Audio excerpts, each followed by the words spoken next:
అందరికీ నమస్కారం. మీడియా మిత్రులకు మరియు ప్రింటర్స్కి, ఏజెంట్స్కి అందరికీ first of all good morning.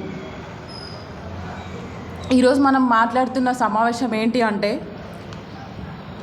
Municipality నూతనంగా ఏర్పాటు చేయబడిన మద్దూరు మున్సిపాలిటీ ఒక బ్రాండ్.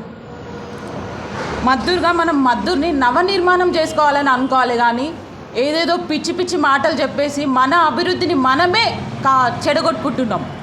ఏంది అసలు ప్రాబ్లం ఏంది అసలు? మన పాలమూరు ముద్దుబిడ్డ గౌరవనీయులు యనమల రేవంత్ రెడ్డి గారు మరియు ఇన్ఛార్జ్ అయిన తిరుపతి రెడ్డి గారు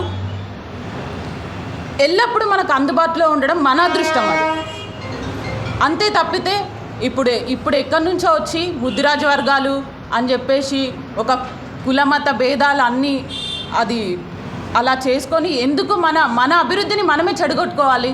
ఒక్కసారి ఆలోచించండి. మున్సిపాలిటీ ప్రతి ఒక్క ముద్దిరాజు వర్గానికి నేను చెప్తున్నా, ఒక ఆడబిడ్డగా ఈరోజు నేను చెప్తున్నా, ప్రతి ముద్దిరాజు వర్గాలకి నేను ఒక్కటే కోరుకుంటున్నా, ఇక్కడ ఎవరు కులమత వర్గాల భేదాలకు అతీతంగా పనిచేయడం లేదు, అందరికీ న్యాయమే చేస్తుంది. ఈరోజు మన మున్సిపాలిటీ నుంచి ముద్దిరాజు బిడ్డలని 3 కౌన్సిలర్స్గా ఎన్నుకున్నారు. అదే చేసిన పెద్ద తప్ప, రేవంత్ రెడ్డి గారు చేసిన పెద్ద తప్ప. ఎందుకు అప్పట్లో బీఆర్ఎస్ పార్టీ వాళ్ళు అంత మంచి ఈటెల రాజేందర్ గారు అప్పుడు డిస్మిస్ చేస్తే ఏమైంది? ఈ ముద్దిరాజు వర్గ బిడ్డలు అందరు ఎక్కడ పోయినారు? అప్పుడు చేయని ధర్నాలు ఈరోజు ఎందుకు చేస్తున్నారు?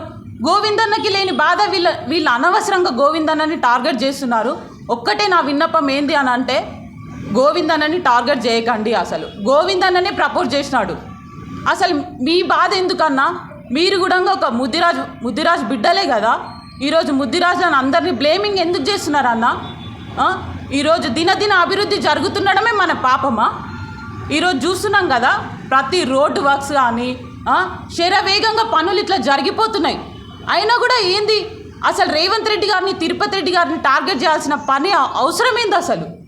తిరుపతి రెడ్డి గారు, రేవంత్ రెడ్డి గారు చేసిన పెద్ద తప్పేంటి? మన గ్రామాలని అభివృద్ధి చేయడమే అనే తప్ప. అయినా ఏంది అన్న అసలు? ఒక్కసారి మీరే ఆలోచించండి. మన అభివృద్ధి మన చేతుల్లోనే ఉంది. మీరందరూ దీనికి సపోర్ట్ చేయాలి.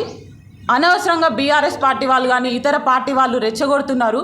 మీరు అనవసరంగా ముద్దిరాజు బిడ్డలు కానీ ముద్దిరాజు వర్గానికి చెందినవారు కానీ మీరు అనవసరంగా పార్టీకి అనవసరంగా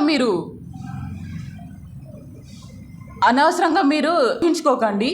నేను ఒక్కటే కోరుకుంటున్నా, ప్రమాణ స్వీకారం తరువాత పార్టీ గురించి అనవసరమైన మాటలు సోషల్ మీడియాలో హల్చల్ చేస్తున్నాయి. అవన్నీ ఇక్కడితోటి ఆపితే బాగుంటుంది. ఇంతటితో నా చిన్న ఉపన్యాసం